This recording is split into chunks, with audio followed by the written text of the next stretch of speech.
Добър вечер, уважаеми зрители! Вие сте с предаването на Фондация Глас Свободен Здраве. Тази вечер наш гост е доцент Светлин Цонев, на когото казвам добре дошли в нашето предаване. И искам да ви помоля, доцент Цонев, да се представите накратко на нашите зрители една ваша кратка визитка. Първо благодаря за поканата. За мен е удоволствие да гостувам тук на днес на Бургаска почва.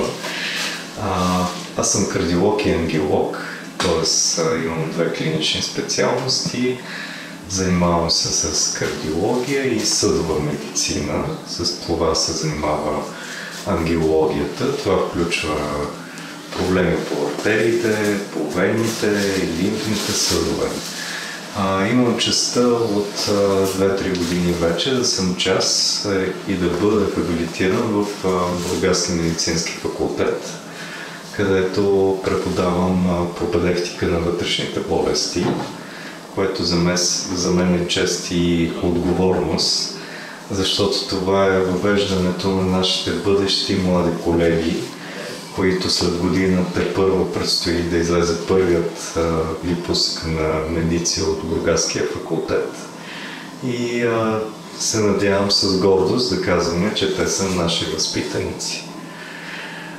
Завършил съм Медицинския университет София, завеждам отделение по ангиология в университетска болница Александровска, където е част от клиника по кардиология на Александровска болница. Занимавам се както с неинвазивна диагностика, която свързва високоспециализирани дейности, свързани с екокардиографска оценка, с Доплер, т.е. неинвазивните методи за оценка на съдовете и включително и цялата друга инвазивна диагностика. Именно това са коронарни ангиографии, периферни ангиографии и съответно интервенциите, свързани с съдове на сърцето, на периферните съдове, това са съдовете на артериите и съдните артерии. Вие сте един от основателите на медицинския факултет в Бургас. Казахте, че работите... Малко след основаването. Да, малко след основаването. Казахте, че работите и с млади хора. Разкажете ни колко студенти има ли интерес към тези специалности, какво провокира интереса на младите хора към тази специалност? Имаме така удоволствието да обявим, че в общи линии студентите в факултета по медицина в Бургас стават все повече и не само това. Благодарение на амбициозната програма на ръководството, на ректора, на декана на факултета, благодарение на общите усилия на всички преподаватели, а и на студентите, дейностите в факултета стават все повече и нашите студенти все по-активни.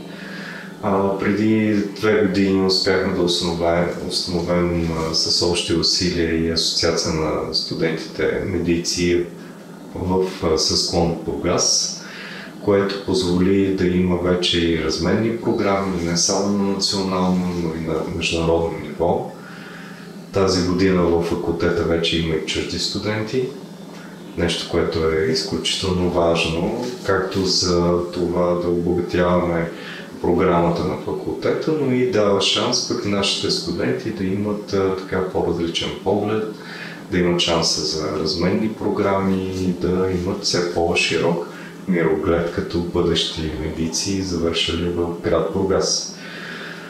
Това, с което наистина се гордея и съм щастлив, е, че всъщност благодарение на общите усилия на факултета, общината и на всички свързани с развитието на факултета хора, е, че всъщност образованието в района на град Бургас е може би най-важната крачка и най-важното средство за повишаване на здравната грижа за гражданите на Бургас.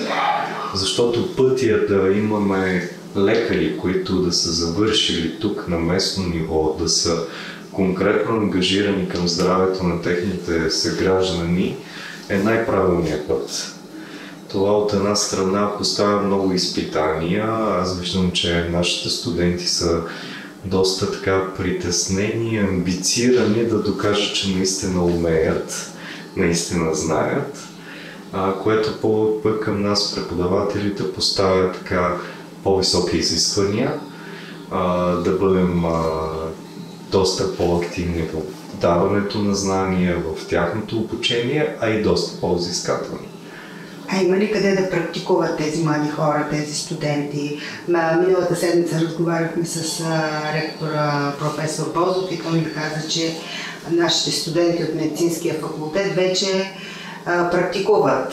При вас така ли е с вашите студенти? Абсолютно е така. Мога да кажа, че клиничните бази на територията на град Бургас предлагат достатъчно добри условия за практикуване на една съвременна, модерна медицина. Това, което трябва да знаем е, че всъщност Бургаския регион е регион, който има до каква степен да сме длъжници, защото всъщност има изоставяне до някъде в здравната грижа и именно медицинския факултет и кадрите, които ще влязат от там, сигурно ще са от полза. От друга страна има достатъчно клинични бази с съвременна апаратура, които позволяват пък студентите, бъдещите стажант-лекари и бъдещите специализанти да бъдат обучавани на най-съвременните техники в областта на медицината. Знаете, че медицината е една постоянно развиваща се наука и изкуство, която изисква от една страна голяма инвестиция по отношение на оборудване и материална база и една огромна инвестиция по отношение на обучение на медицинския персонал. Считам, че огромният капитал са точно хората в областта на здравето и здравеопазването. Да, голямата ценност и например ресурс е човека и тези млади хора да намерят своето развитие и своята реализация. Сега вие казахте, че имате две специалности. Едната е кардиолог, другата е ангиология.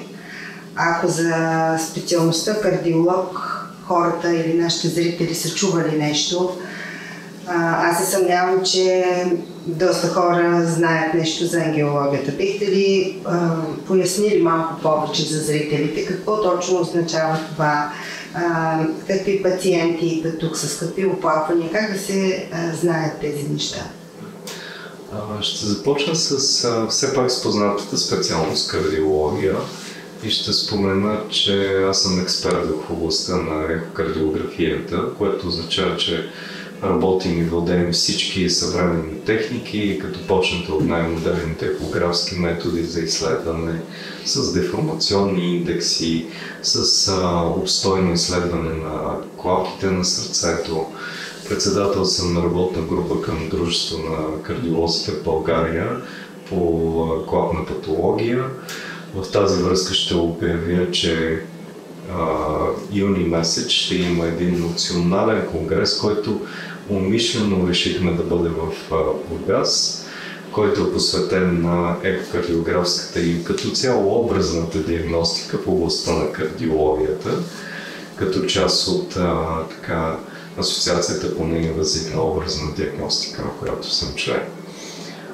По отношение на ангиологията, всъщност това е една сравнително млада специалност. Доста малко специалисти сме в България, още по-малко сме комбинацията кардиология и ангиология. Ще обясним първо какво представлява ангиологията и след това ще кажа защо е много важно двете специалности да вървят ръка за ръка. Ангиологията изучава тя наука за съдовете. От една страна това са артериалните съдове, като основно там се занимаваме с атеросклеротичните промени. Т.е. ранна диагностика, откриване на плаки по съдовете преди да е настъпило запушването, което пък е еквивалента на инсулта, инфаркта или на периферно-съдовата болест. В България, за съжаление, тези болести са изключително млади, т.е. засегнатите пациенти са на ранна възраст и ранната диагностика е изключително важна. Това се случва чрез клиничен преглед, чрез ехо-доплерова оценка, която е неболезнен, неинвазивен начин за оценка, апарата за поема, оборудван с сонди и с подобни уреди. Ангеловията се занимава и с венозната патология. Тоест, това са нашите съдове, които е възможно да имат запушвания и тромбози, които пък от своя страна да ангажират белия дроб, сърцето и дори да бъдат живото заплашващи. Това са запушванията на съдове на белия дроб, на съответно съдове на долни крайници и така нататък. Отново ангелогията има какво да направи, както по отношение на диагностиката, така и на терапията на тези жизненно важни системи и животозаплашващи заболявания. От друга страна, всички знаете за разширените вени, знаете за оттоците по краката. Много хора ги подценяват, казвайки: да, подути са ми краката, но какво от това? Това подуване всъщност може да означава, че там има задръжка на венозна кръв. Тази задръжка може да възпали венозната стена и да предизвика образуване на тромби. Взети заедно, кардиологията и ангиологията правят една сърдечно-съдова оценка изключително комплексна. Тоест комплексна както по отношение на профилактиката, т.е. да открием на време преди да се е появило заболяването, така и по отношение на лечението. Защото ще ви дам пример. Тук често откривам пациенти, които са преживяли инфаркти. Излекуване до някъде, отворена е артерията, която е била виновна. Започнали сме тежка терапия за холестерол, за високо кръвно налягане и така нататък. Но правят доплерово изследване, това е с ехограф изследване на сънните артерии, и откривам, че има критично стеснение на сънната артерия, още преди да настъпи нефаталния или дори фатален инсулт при нашия пациент. 70% от инсултите се дължат на стеснения и запушвания на артериите на сънните артерии. Така че в комбинация двете специалности са изключително допълващи се и са изключително важни за профилактиката на значимите сърдечно-съдови заболявания в България. Да, това, което казахте, е много интересно и много полезно, надявам се, за нашите зрители. Какво ги съветвате? По-чести прегледи ли да правят? Какво трябва да правят нашите зрители? Съветите могат да бъдат безкрайни. Да. И всеки един от тях е изключително важен за българина. Защото знаем, че в България нашия пациент обича да ходи на лекар, когато вече положението е крайно лошо. Изчакването в повечето случаи не е добър съветник. Колкото по-рано пациента е при своя лекар, толкова по-добре. Аз винаги се изправям на ногти, когато чуя, че пациентът 50 години не е бил на лекар. Нещо, с което някои от нашите пациенти се гордеят и хвалят. Профилактичните прегледи, дори без да имате оплакване, са изключително важни. Ако пациента няма никакво сърдечно-съдово заболяване, веднъж на 2 години поне, нека да пусне кръвни изследвания, нека да посети своя общо практикуващ лекар. Ако той има някакво съмнение, ще го насочи към съответния специалист. За пациенти, които имат високо кръвно налягане или имат висок холестерол, без да са преживели инцидент, посещението на лекар трябва да бъде поне веднъж в годината. Случва се тук да идват пациенти след 2 години, след като съм ги преглеждал, и да казват: ама доктор, аз се чувствам добре и затова не идвам на лекар. Това не е правилната тактика. Профилактиката е нещо, което не само, че спасява човешки животи, не само, че спестява изключително много пари за лекуване на усложненията на нашата и без това сложна здравна система, но определено това е и основната мисия и основният приоритет на развитите в това отношение страни, и се надявам България скоро да се обърне към същото нещо. Тази тенденция, която наблюдавам в последно време, е, че по-младите хора започват да търсят активно профилактика. При мен идват млади хора, които са разбрали, че имат висок холестерол. Интересува дали мога да ги оценя неинвазивно, да видя дали имат плаки по съдовете, да направим кардиограма, да видим ехографски сърцето дали е добре. Разпитвам ги за типичните оплаквания. Ако имате стягане в гърдите на широка площ, ако започвате да се уморявате повече, отколкото в последното време, ако ви болят краката на определено разстояние, изминаване и след това трябва да починете минута-две и отново да тръгнете и отново ви заболят краката, това може да се белези на периферно-съдова болест, може да се белези на сърдечна недостатъчност с умората или на проблем с артериите на сърцето, с типичната гръдна болка. Да, профилактиката е много важно нещо и добре е, че младите хора го правят, дано и по-възрастните да започнат да правят. Наистина трябва здравна култура. Вероятно много хора си задават и други въпроси. Например, може ли да има атеросклероза без холестерол? Има ли генно обременени с хиперхолестерол? Вие казахте за здравното образование и култура. Тук ще вместя, че нашите студенти полагат изключително много усилия и чрез доброволен труд всъщност провеждат много кампании, които са свързани с точно здравно просвещение на населението. Така че вярвам, че факултета с неговите активни членове ще допринесе и в тази посока. По отношение на атеросклерозата, това, което се знае е, че натрупване на плаки не може да има без холестерол. Беше дадена Нобелова награда за това, че лошия холестерол или холестерол с ниска плътност, когато бъде оксигениран, окислен, той се натрупва в ядрото на плаките. Но само холестерола не е достатъчен, за да има атеросклеротична плака. Необходимо е да има увреждане на съдовата стена. Това увреждане може да се случи с високо кръвно налягане, ред други активни радикали, с стрес, който също не е за подценяване. В последните 2 години беше въведен като сърдечно-съдов рисков фактор, забележете, замърсяването на въздуха. Нещо, което за съжаление в България в много региони е изключителен рисков фактор. Тук ще спомена, че пак преди около 2 години България, като цяло целият източен блок, беше изнесен като регион с висок сърдечно-съдов риск. И ще направя следното сравнение. Вече имаме различни таблици за оценка на риска, които са различни. Примерно, ако аз съм роден в България и съм над 40 години и имам лека хипертония, ще попадна директно в умерения сърдечно-съдов риск. Ако съм роден във Франция, в Французин, имам същия рисков профил, моят риск ще бъде нисък. Ред фактори. Замърсяване на въздух, диета, начин на живота, физическа активност и така нататък.